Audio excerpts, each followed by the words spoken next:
Hi, welcome to lecture 8 of Math 336. And so last time we were talking about a number of different techniques. We introduced this idea of this technique of substitution, and we learned about homogeneous equations and the substitution for that, and we learned about Bernoulli equations and the substitution for that, and also exact equations. So it was a lot of different techniques, new techniques for solving differential equations. Well, in this section, we're not going to be talking about any new techniques. So we'll be using substitution again in this section. But really, this is a section about the application of differential equations to looking at population models. And in particular, this is some of the mathematics that is used when looking at how infectious diseases are spreading. There's another model called the SIR model, the Susceptible, Infected, Recovered model, which is actually a system of differential equations. So that's a bit out of our reach at the moment. But nevertheless, this population model that we'll be looking at called logistic growth is in fact a very good model for looking at how infection has been spreading in this current pandemic that we're living through.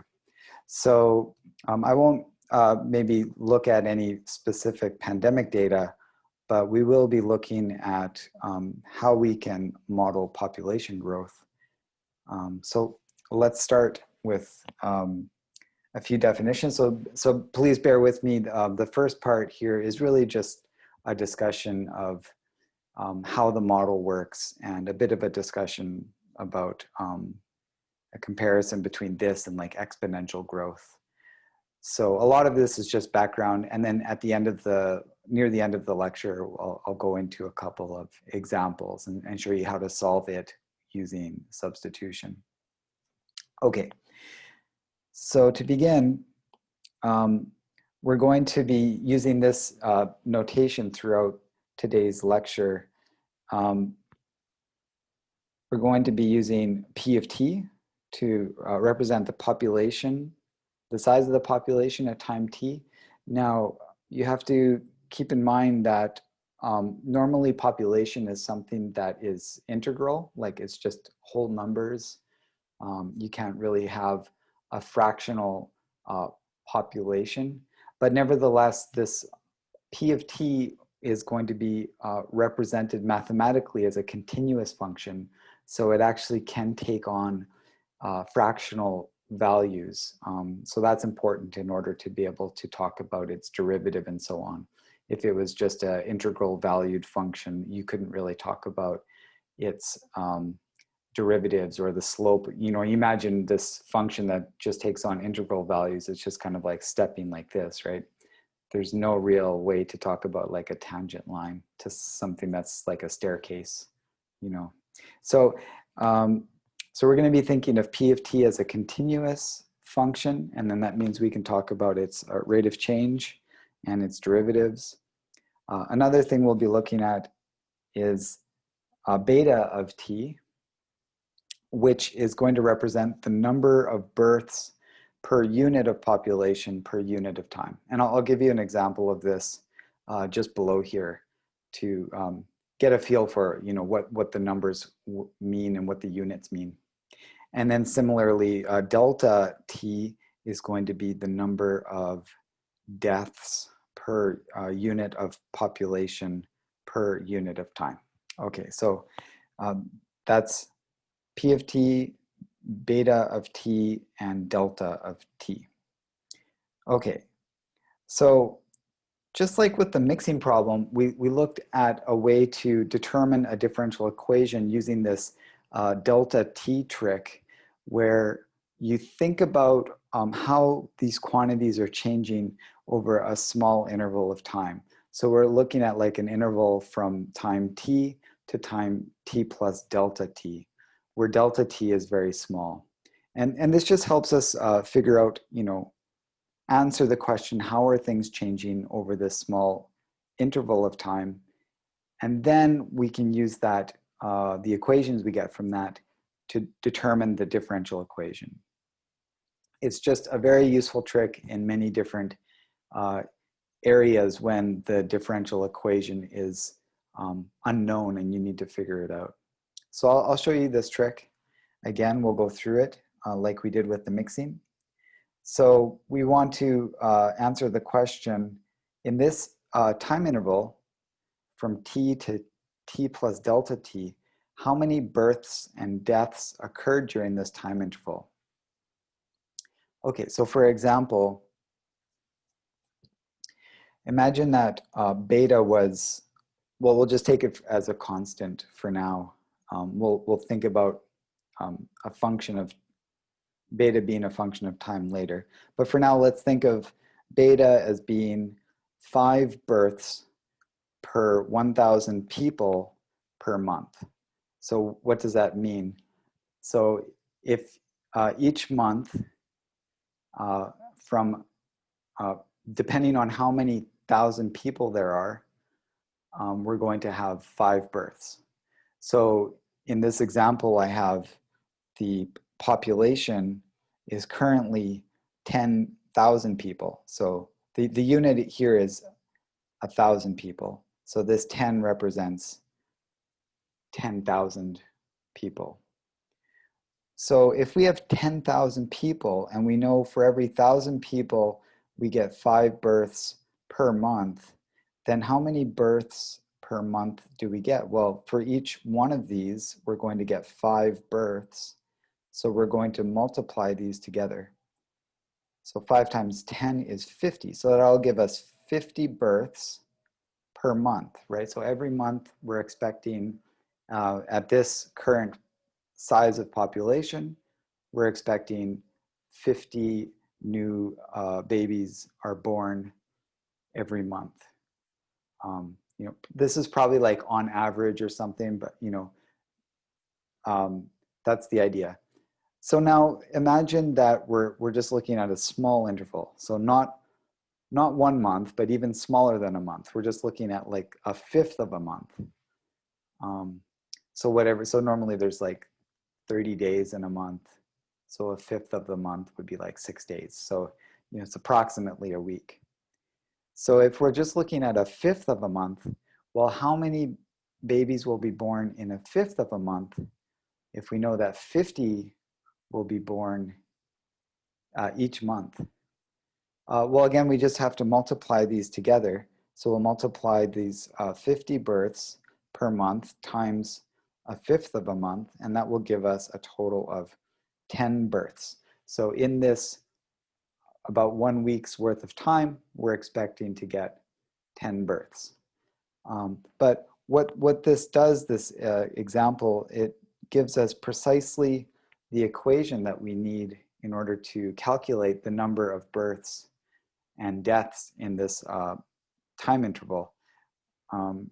So with deaths, it's the same thing. It's just delta P times delta T. So it's very similar. So we now have this formula. That was the goal.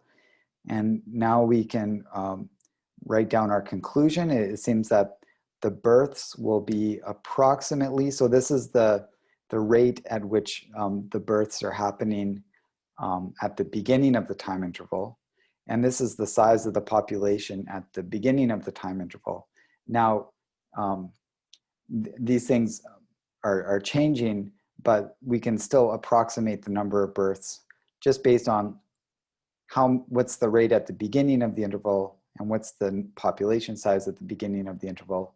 And we'll just extrapolate that by multiplying by this delta t. So that's why it's an approximation, because I'm just taking what was the case at the beginning of the interval and then just assuming that that's kind of the same throughout this small interval. But it may not be exactly equal.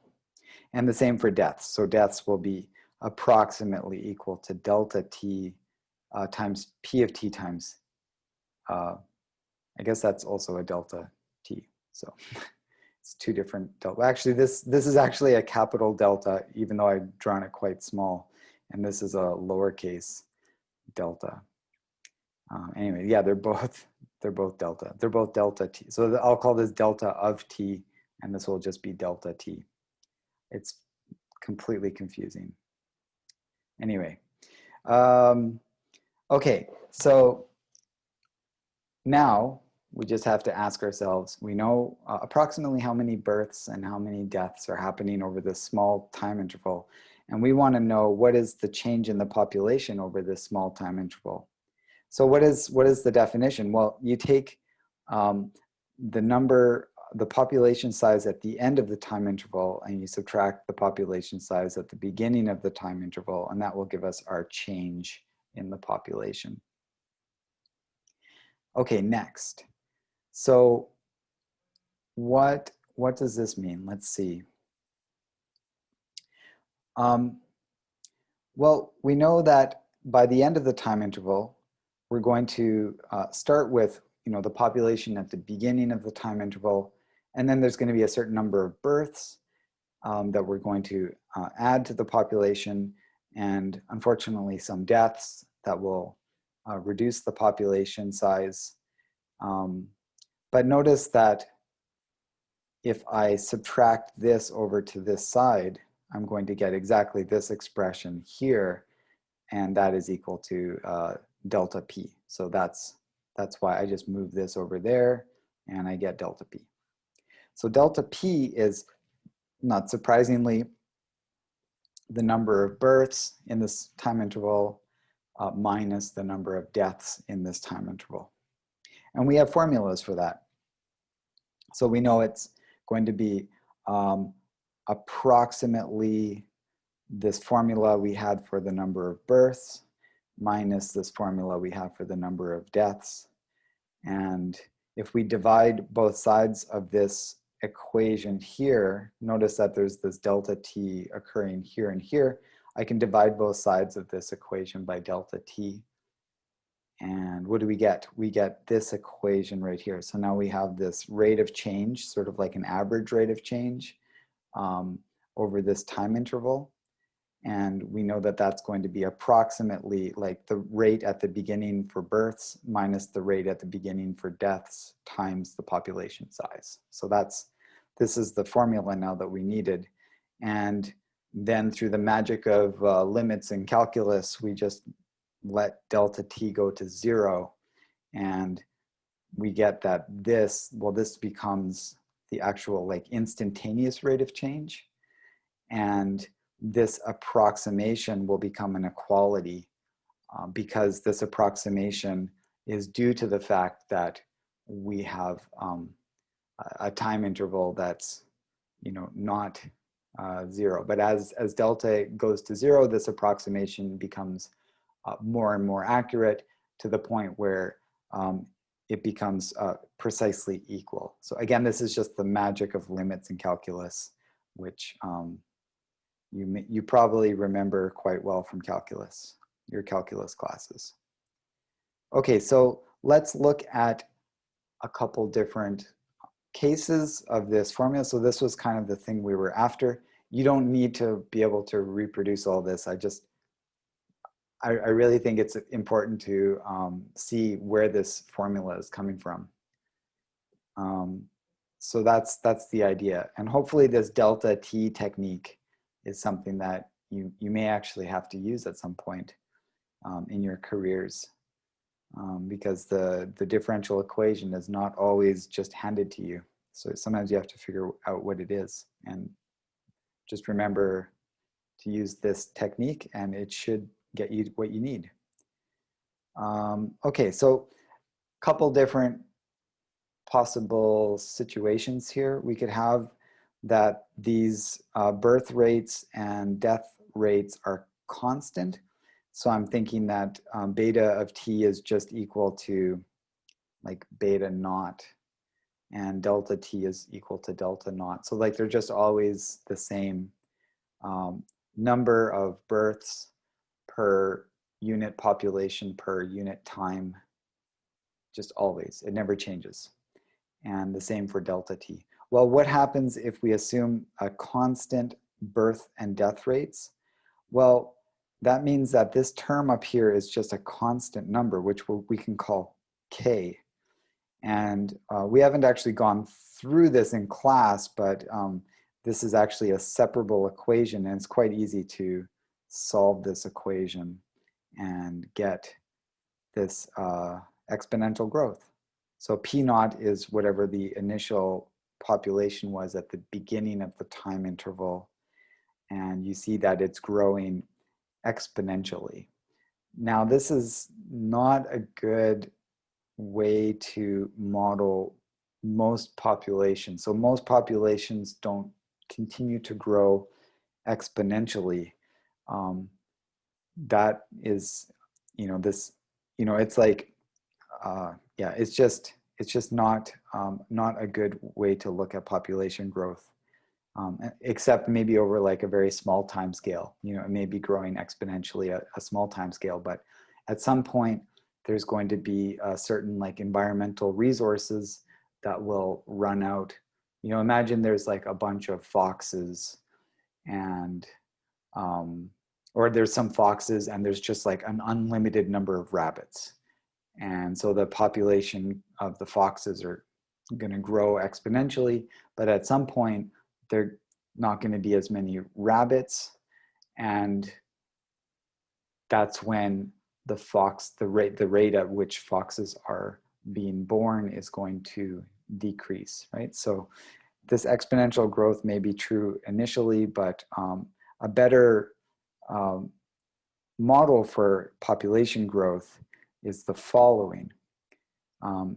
It's to use the very common notion that if as a population is increasing, what we've observed is that many populations actually, the birth rate is going to decrease as the population increases.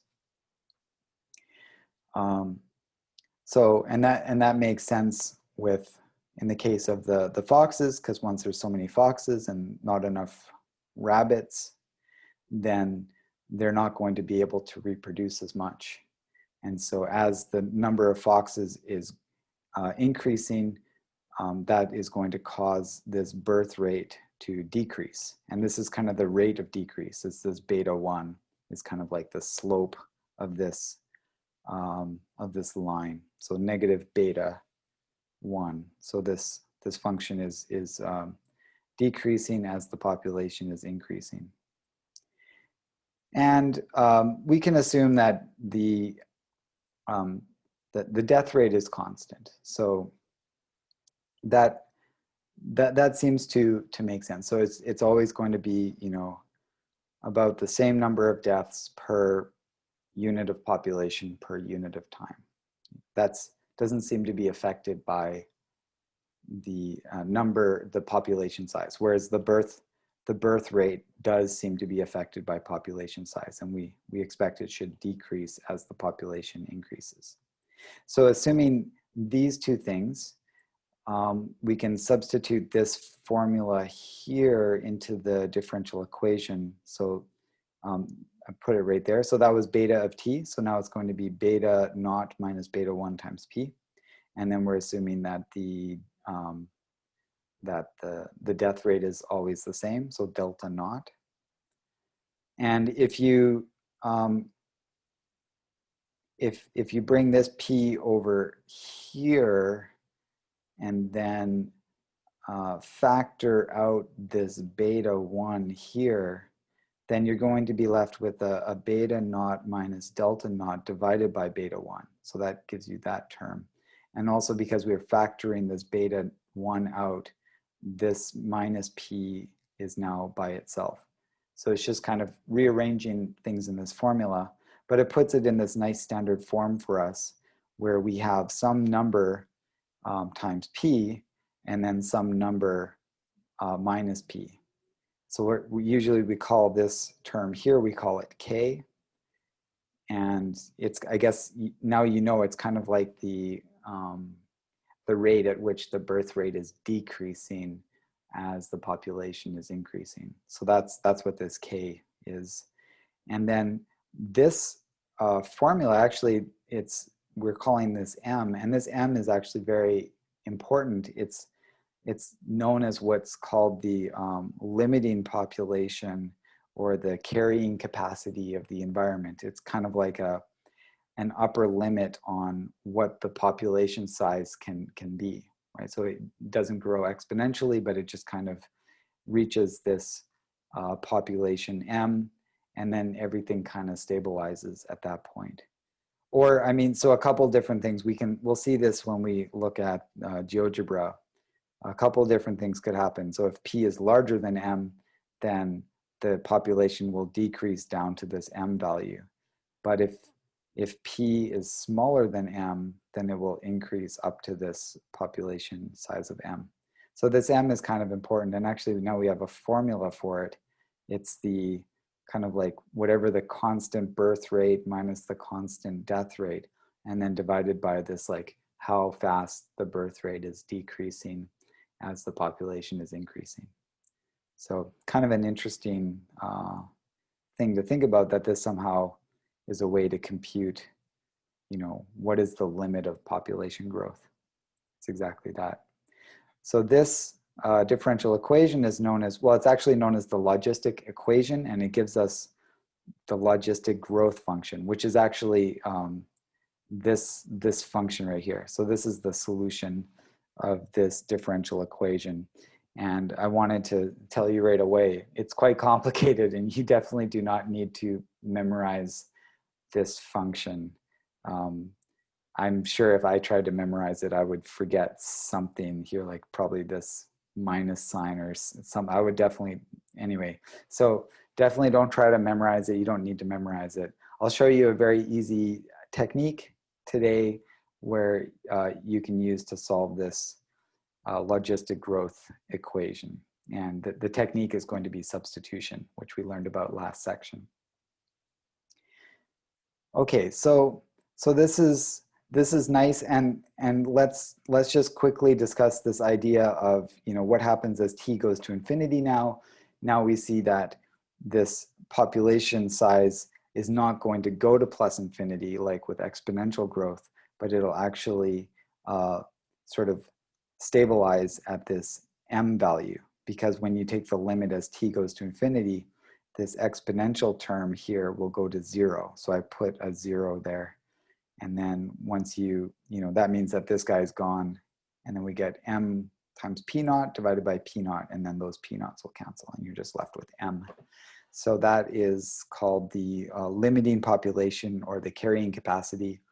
And really you have to see the slope field in order to get an appreciation for this this limiting population. So because of this, as I mentioned, logistic growth is a much better model of population growth than exponential growth. And I thought I would bring up a little drawing or a cartoon that I saw at the beginning of the pandemic, where, you know, initially with this pandemic, things looked like they were growing exponentially. And so initially in the months of like January, February, and March, we were all watching these numbers grow very carefully.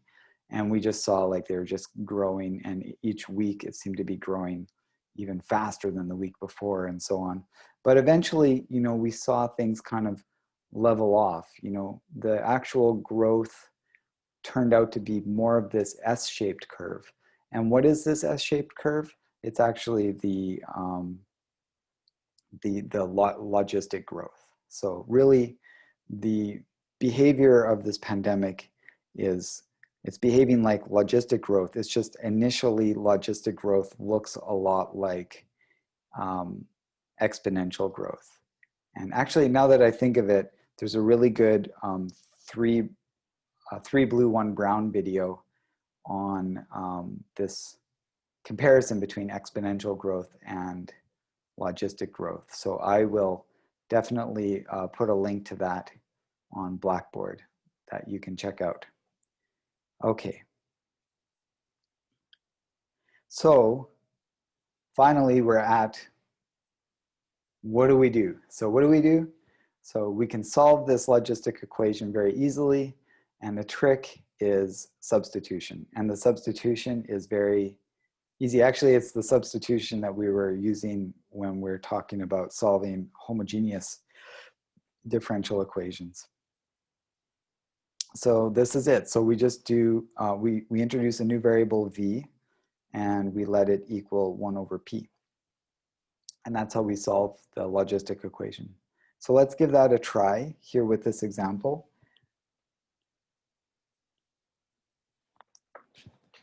Okay.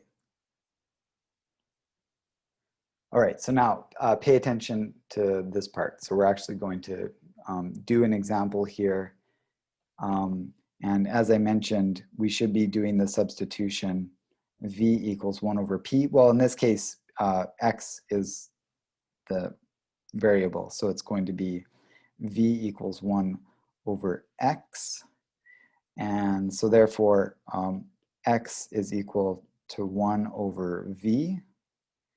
And that means that x prime will be equal to, let's see, so this will be actually v to the negative 1. And if I take the derivative of v to the negative 1, I get negative v to the negative 2, and then times the v prime, because we have to use chain rule. Okay, so that's x prime. And now let's substitute everything into this differential equation. We have x prime is negative v to the negative 2 times v prime is equal to 3 times, I guess I'll just put v to the negative 1 here, times 5 minus v to the negative 1. Okay, and now I'm going to multiply both sides by negative v squared. Yeah, negative v squared. Let's see. Well, maybe just to be careful here, I'll do the v squared term in a sec. What I'll do is I'll bring the negative sign over, and I'm just going to multiply this out. So if I bring the negative sign over and multiply this out, I get negative 15 v to the negative 1 plus 3 v to the negative 2. So I just distributed this in here and there, and then I just multiply by negative 1. Okay, so now we multiply both sides by v squared, and that gives us v prime is equal to negative 15v plus 3. And let's write that as dv dt, because v prime it's the same as dv dt. We get 3 minus 15v. And this is a separable equation. So let me put a box around this. So there's our transformed differential equation using that substitution. And you see we started with something that was definitely, well, I guess it was separable to begin with, but it turns out that to do that integration requires us to do something called partial fractions, which we will be seeing a lot of when we look at Laplace transforms later in this class. But for now, let's skip that whole partial fractions, and we can do it much easier this way. So now we have a much easier differential equation to solve, and we are going to get what? So we'll do the separable thing. So we'll separate the variables like so, and that's equal to dt, and then we integrate both sides like that. And this side, so this is going to be like logarithm of the absolute value of 3 minus 15v. But then I need, if I take the derivative of that, I'll multiply by negative 15. So I'm going to need a negative 1 over 15 here in order for that to cancel and to get the correct derivative. So that looks good. And now on this side we have t plus c1. Okay, I definitely need more space here. So I'll add a page. Okay. And then just pop out and pop in again. All right, so that should be good. Okay, so let's see, multiply both sides by negative 15.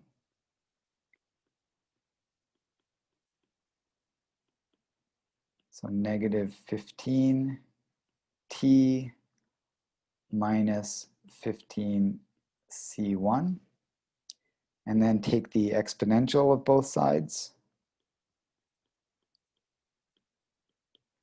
And that will give us the e to the negative 15t times e to the negative 15c1.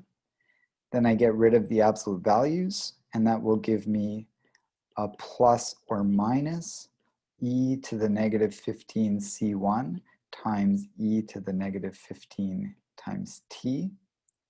And now I think I'll let this be equal to c. So I will call that guy will become c. So let's just break that down. C times e to the negative 15t. Okay, that looks good. And now I'm just going to solve this equation for v.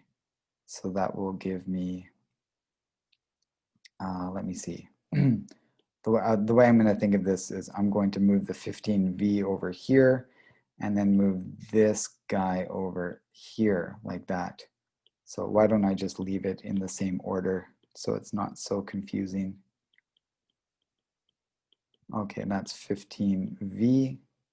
And now I'll divide both sides by 15. And now I get v is equal to 3 minus c e to the negative 15t divided by 15.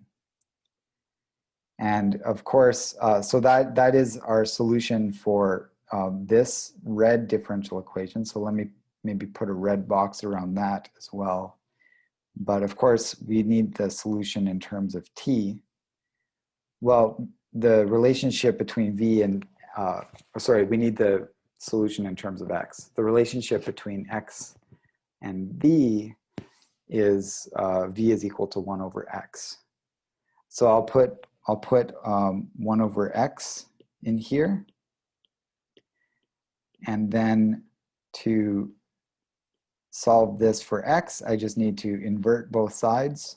And I get x of t is equal to 15 divided by 3 minus c e to the negative 15t, like that.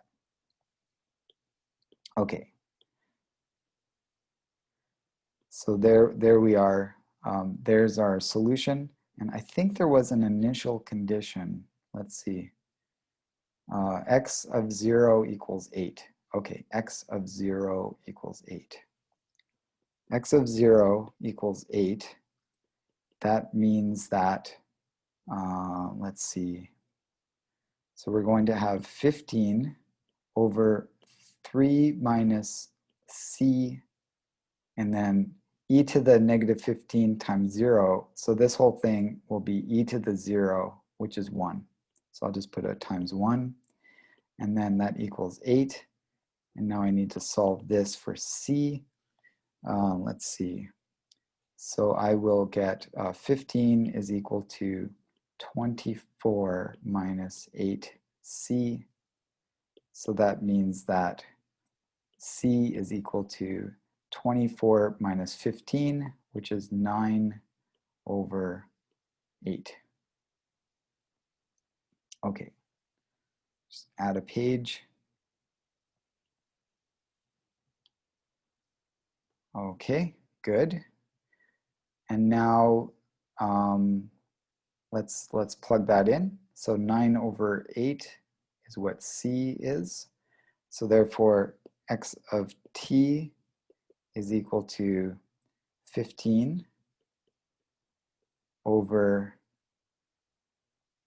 3 minus, sorry for the scrolling up and down, minus 9 over 8 e to the negative 15t.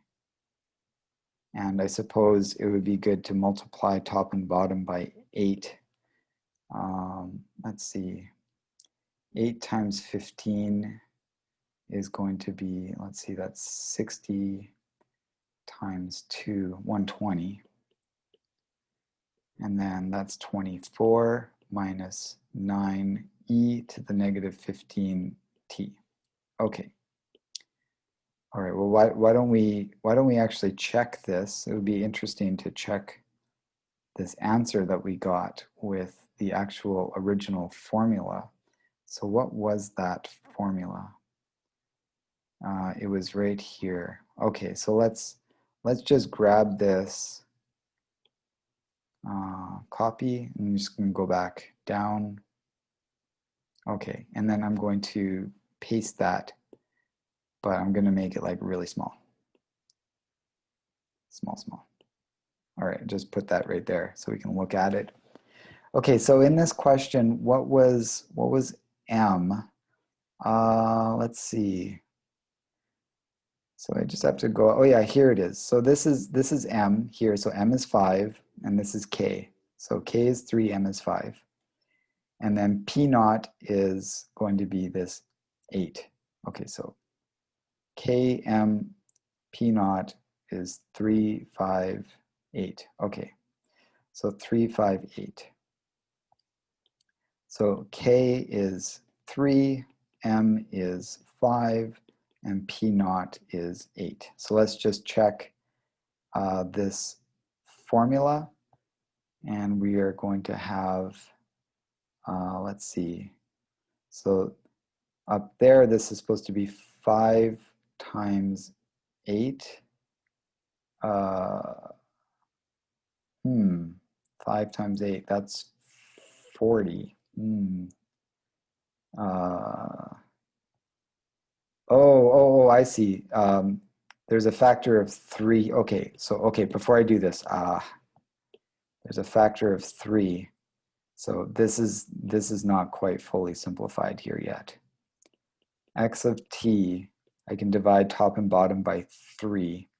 So I'll get 40 over 8 minus 3 e to the negative 15t. Okay, so now I feel a lot better. Okay, so now let's check this formula. So maybe I'll just eyeball this now. So in the numerator we have m times p naught. So 5 times 8 is 40. Here we have p naught. Sorry, p naught is there. That's 8. So we get 8. And then m minus p naught, that is 5 minus 8, and that is minus 3. And in the exponential, we have minus k times m. So minus k times m, that's minus 15. Boom, good. All right. So you see, it is a little bit of work to solve using substitution, but I still think it's a better way to go than trying to memorize that formula, because that is not an easy task to do. But there it is. So there's our differential equation. And let's move on and do one more example, and then maybe the second example we'll look at it in GeoGebra. But if you're interested, I encourage you to look at this example in GeoGebra yourself. But let's head on to this word problem, where we're now looking at a population, P of t, of a country. And we're supposing that that population satisfies this differential equation, where k is a constant. But it looks like we know what the limit, we know what the limiting population is. We're assuming that the population will not grow more than 200, or if it does, then it'll come back down to 200. But it looks like we're starting below 200. So we're starting at 100 million, and we're assuming that we won't go past 200 million. So that's what that means. Okay, so I slightly changed this from the textbook. I made it 1970, and then we want to predict the country's population in the year 2030. Okay, so in 1970, we had 100 million people, and at that time, it was growing at the rate of 1 million per year. And there's some good ways to like measure, approximate the rate of change at a certain year. So basically what you would do is look at the population in like 1969 and look at the population in 1971. And then you would basically take that population from before and after and then divide that by 2. And that would give you a pretty good estimate for what the rate of growth was in 1970. Okay. So it's a common technique for estimating rates of change. You look one step before and one step after, and then you average over that 2 times that step. In this case, it was plus and minus 1, so we divide by 2. Okay, so that's just an example, but for whatever reason, we know the rate of change in 1970 was 1 million per year, and we want to then use this information to predict the country's population in 2030. Okay, so let's start with this differential equation. Write down the information that we know. I tend to just jump into these word problems. I just immediately start writing down things that the word problem is telling me without letting myself get too overwhelmed by all the information. So just write down things one at a time. I find the word problems aren't so scary if you just kind of dive in and just start writing things down without worrying about everything. So the next thing I'm going to look at is the population in 1970 was 100 million. Okay, so I'm going to take t equals 0. This is 1970. So that's what I'm going to refer to as t equals 0. And time is going to be measured in years, right? Because, let's see, yeah, per year, right? So it says per year. So we know that the time is being measured in years, and we also know that the unit for the population is going to be 1 million people. Okay, so at t equals 0, it says that the population was 100 million. So I'm going to write that down as p of 0 equals 100, and that will be million is the unit, million people. And at that time, the rate of change is 1 million per year. Okay, so the rate of change in 1970 is going to be 1 million people per year. Okay, great. Okay, so now what do we do? Now that we've written everything down, now we can start thinking about how we're going to solve this. So we need to figure out, we have our initial condition here, but we know that's going to be used to determine, whatever the constant c is that's going to show up when we solve this. But we also have this other information here, and we also have another unknown. So it looks like this is probably going to be the information we need to figure out what k is. And I think we can actually do that right now. If I put time equals 0 into this differential equation, so that would be, what is the derivative, what is p prime of 0? We know that it's 1, so I'm going to put 1 in there. And then what is p at that time? P of 0 is 100. Oops. So p of 0 is 100. So I'm going to put 100 in here and here. Okay, so let's write that in. So therefore, 1 is equal to k times 100 times 200 minus 100. Aha, so we can solve this for k now, right? So k is equal to, it's 100 times 100, which is 10,000. So that'll be 1 over 10,000. Okay, so there's k. So now we know what k is. Our next job is to solve this differential equation. So let's go ahead and do that again. We know how to do this with substitution. So we'll solve this. And maybe because that k is kind of an awkward thing to deal with, I'm going to put that k in at the end. I'm just going to leave the k there for now, and then we'll substitute that in at the end. All right, so substitution, v equals 1 over p, and therefore p is equal to 1 over v, and therefore p prime is equal to negative v to the negative 2 times v prime. So we plug all that in, negative v to the negative 2, v prime is equal to k times v to the negative 1 times 200 minus v to the negative 1. Multiply everything by negative v squared, we get v prime is equal to negative 200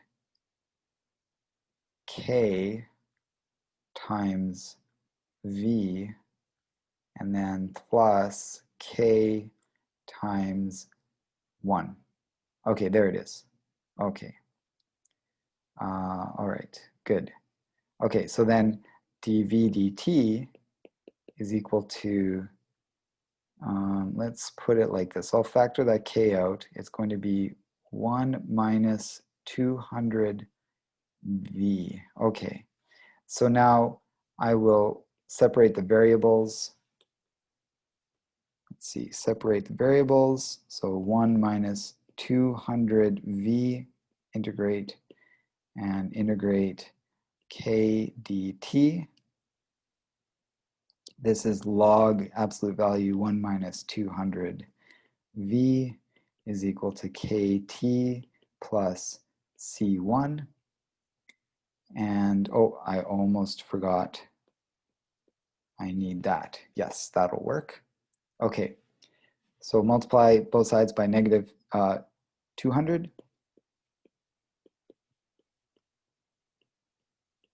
Negative 200.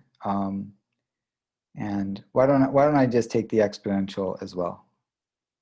So I'll do that at the same time. So I will get the exponential, exponential of negative 200 kt times the exponential of negative 200 c1. And then I will remove the absolute values. That'll give me a plus minus, and I'm going to replace the plus minus and this constant here. I'll just call that c. So that will be c times e to the negative 200 kt. Okay, now solve that for v. So I'm going to get 1 minus this is equal to 200 v. So therefore v is equal to this over 200. And we know 1 over, oh no, we're calling it p here. So 1 over p is equal to that stuff. Maybe I'll just flip it. I hope you don't mind. I'm just going to flip it so I don't have to write that out all over again. So I know that that means that p is equal to the reciprocal of that. And so maybe I'll just write this here. So I'll just say that's 1 over p, right? And then just flip both sides, and we get this. Okay, so that looks good. And then of course we know what k is. Well, let's figure out what c is first. So let's just put a box around that.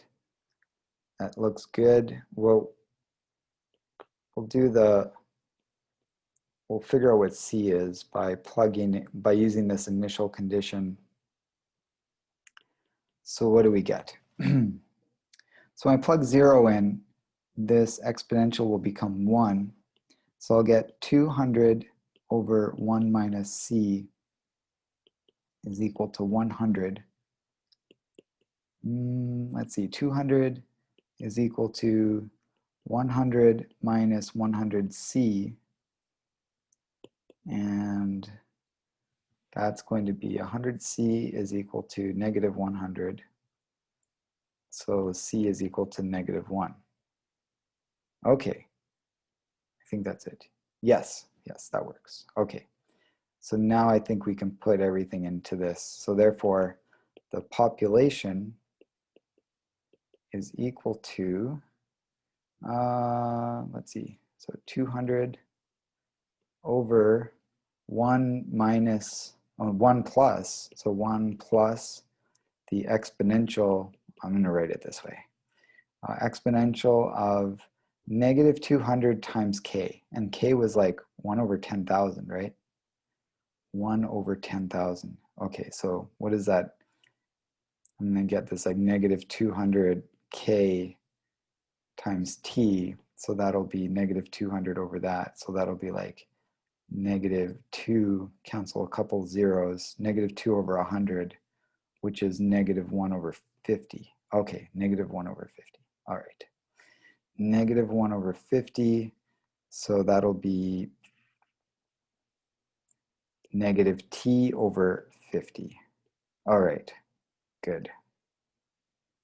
There is our solution. Perfect. And I think we're supposed to answer something. Oh, right. So let's see, what was the question asking? And it wants to know, what is the population in 2030? So we want to know P of, let's see, what's the difference? So 60 years. So P of 60 equals what? Okay, so 60. So we need to plug 60 in here. So P of 60, 200 divided by 1 plus exponential of negative 60 divided by 50. All right, let's calculate that. Calculate. Open up Julia on my computer, and I need to do 200 divided by 1 plus the exponential of I'm just going to do negative 6 over 5. And okay, there it is. So that is going to be equal to 100. Well, let me just write it over here. Let me see. Let's put it over here. So that is equal to 153.7 and then some other stuff after that. So therefore, we predict the population will be approximately 153.7 million in 2030. There it is. Okay, and yeah. So as I promised, let's have a look in GeoGebra, and then we'll be able to see what the slope field looks like, and this limiting population, which in this case is going to be 200. So let's head over there, and then let's see, 1 second. Okay, so here it is. I already entered the slope field in using y instead of using p, because I think GeoGebra would get confused if I use p there. So I'll put in y, and yeah. So you see exactly what we're kind of talking about. If the population is less than 200, then it will increase, and it'll sort of be like this S-shaped curve, right? You can kind of see this S-shaped curve that's going to appear here. We'll plot the solution in a second, but you can already see the S-shaped curve from the slope field. And you can also see that if you start out with a population that is above 200, then the population will decrease. But everything is heading towards this limiting population of 200. And then don't worry about, I guess, the negative stuff down here. So that doesn't make sense to have negative populations. So yeah, you're always going to be somewhere in here between 0 and 200. And in that case, you'll increase. Well, I guess if you're at exactly 0, then the solution would be 0 forever. But if you're slightly above 0, then it's going to increase up to this asymptote of 200. Or if you're above 200, then you're going to decrease down to this asymptotically to this asymptote of 200. Okay, so let's solve this ODE. K times y times 200 minus y.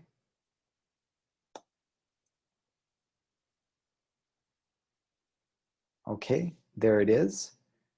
And I'm not sure if this is going to flip down for me.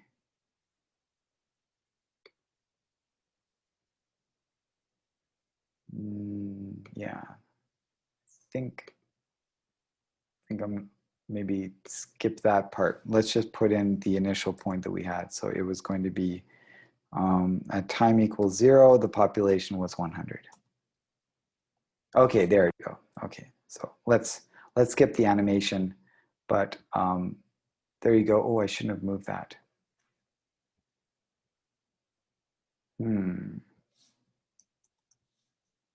GeoGebra. Zoom out.